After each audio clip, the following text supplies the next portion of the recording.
Du chaos des rues à la gloire des podiums de la haute couture parisienne, un parcours exceptionnel pour un des premiers mannequins noirs.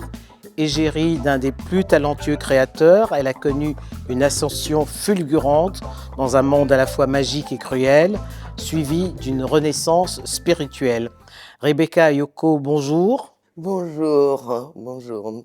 Quand les étoiles deviennent noires, c'est le titre de votre biographie parue aux éditions Première Partie, mais c'est aussi le nom donné par Yves Saint Laurent à une des robes que vous avez portées pour lui en 1990. À cette époque, vous étiez l'un des premiers mannequins noirs sur les podiums en France. Quels souvenirs gardez-vous de ces débuts dans le monde du luxe? Des moments agréables, surtout la rencontre avec Monsieur Yves Saint Laurent.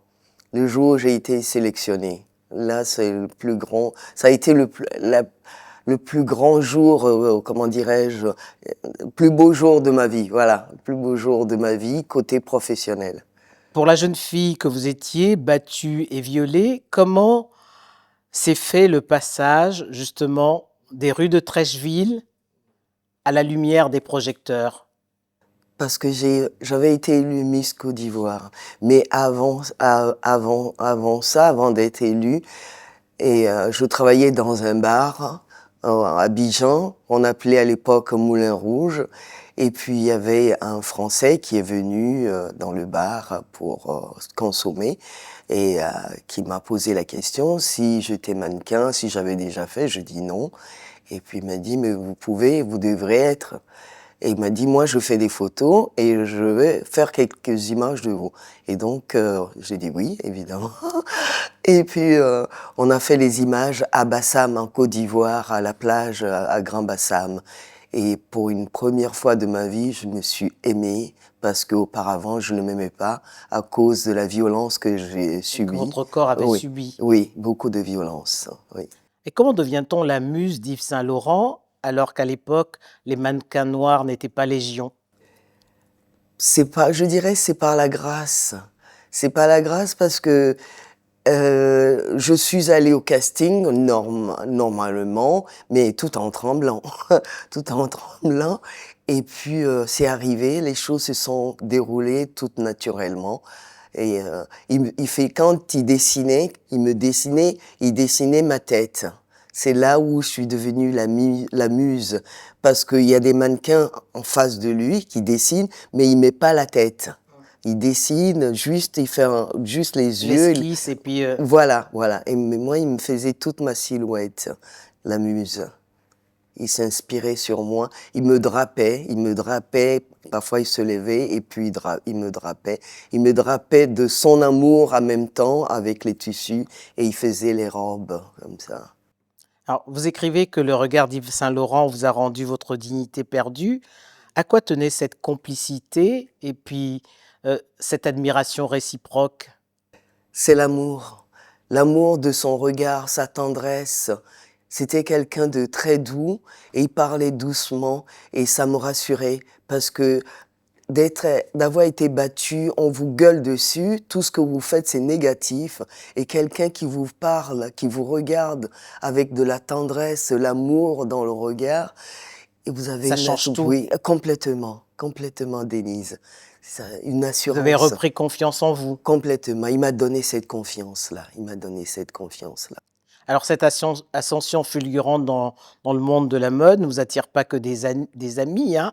Et comment vous avez résisté aux jalousies, à l'hypocrisie, puis même à la trahison? Oui.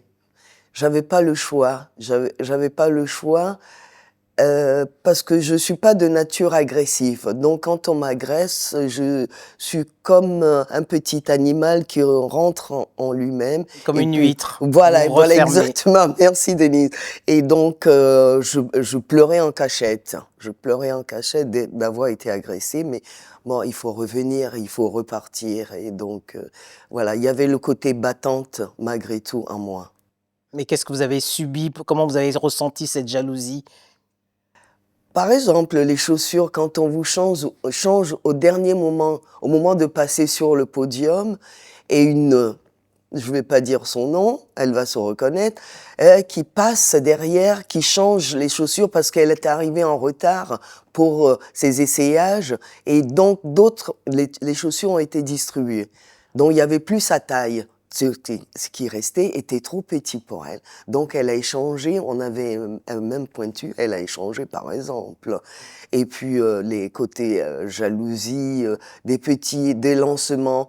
Ah oui, Saint-Laurent il m'aime. Ah oui, c'est moi. Oui, ces genres de réflexion. Vous voyez, quand vous sortez de là et que vous entendez par une meilleure de votre meilleure amie, en ce moment c'est moi qui veux voir, il ne veut plus voir personne. Ça vous donne un pincement au cœur. Hein. Il faut je prenais sur moi-même.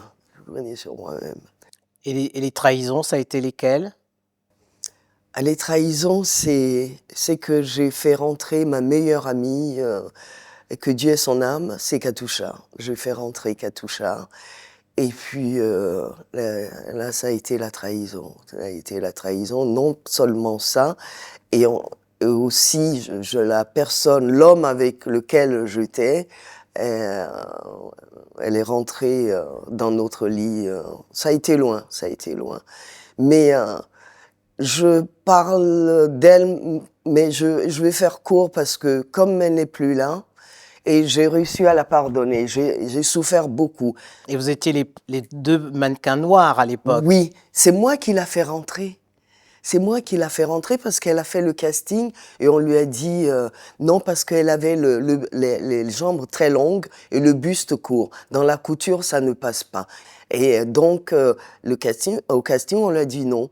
Et comme elle savait que c'était Saint-Laurent m'aimait, elle m'a dit, mais toi, tu peux, si tu vas, Intervenir. voilà, si tu vas demande-lui directement. Et comme c'est ma meilleure amie, je voulais qu'on soit ensemble et que ça soit une harmonie. Et donc, j'ai pris son composite, je suis allé voir directement Monsieur Yves Saint-Laurent pour lui dire voilà, c'est ma meilleure amie. Et c'est comme ça que sa carrière a démarré aussi. Voilà, c'est comme ça que sa carrière a démarré.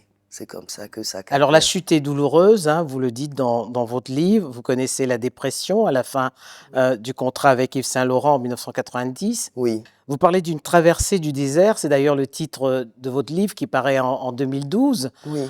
Quel regard portez-vous aujourd'hui sur ce Paris de la mode qui a été à vos pieds tout de même pendant une décennie? Je me sens plus forte dans ma peau, beaucoup plus stable, mieux, combattante qu'auparavant. Parce qu'auparavant, vu que j'avais pas... C'est très important pour toute une jeune fille qui rentre dans ce monde.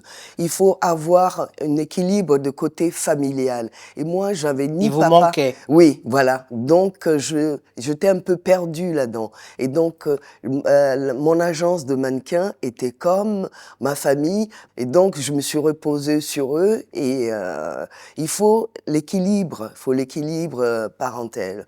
Et j'avais pas cet équilibre-là. Et là, je me sens plus forte. Aujourd'hui? Oui, grâce à ma foi. Mais pourquoi vous avez arrêté votre carrière après le contrat avec Yves Saint-Laurent? Vous auriez pu continuer. J'ai continué, mais c'est un monde impitoyable. Dans ce monde vous étiez moins sous les projecteurs. Voilà, que quand je n'étais plus chez Saint-Laurent, qu'on me voyait moins à la télé, eh bien, les gens, avant... Quand j'étais chez Saint-Laurent, les gens, ils traversaient la foule de défilés pour venir m'embrasser. Mais une fois que je n'étais plus chez Saint-Laurent, ils me faisaient coucou de loin. Et c'est là c'est ça que vous avez mal vécu. Ah oui, la dépression.